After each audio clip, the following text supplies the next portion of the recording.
നൂറ്റാണ്ടിൽ ഇംഗ്ലണ്ടിലെ വുൾഫ്രീഡ് ഗ്രാമത്തിൽ ആരും കണ്ടിട്ടില്ലാത്ത രണ്ട് കുട്ടികൾ. പ്രത്യേകത എന്താണെന്ന് വെച്ചാൽ അവരുടെ ചർമ്മം പച്ച നിറത്തിലായിരുന്നു.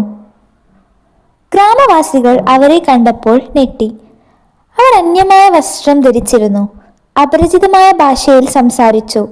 ഭക്ഷണം കൊടുത്തപ്പോൾ അവർ ഗ്രീൻ ബീൻസ് മാത്രമാണ് തിന്നുന്നത്.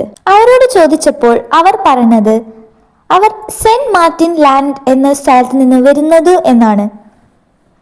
പിന്നീട് സ്ലോലി അവർ സാധാരണ ഭക്ഷണം കഴിച്ചു. അവരുടെ പച്ച നിറം മാറി. എന്നാൽ ആ സ്ട്രേഞ്ച് ഭൂമി യഥാർത്ഥമാണോ അഥവാ ഇമാജിനേഷൻ ആണോ? ഇന്ന് വരെ അതിനുള്ള ഉത്തരം ലഭിച്ചിട്ടില്ല. 800 വർഷം കഴിഞ്ഞിട്ടും ഗ്രീൻ ചിൽഡ്രന്റെ രഹസ്യം മനുഷ്യരാശിയെ അലട്ടുകയാണ്. അതൊരു മറ്റൊരു ലോകത്തിൽ നിന്നോ അല്ലെങ്കിൽ ഭൂമിയിലെ ഒരിടത്ത് നിന്നാണോ?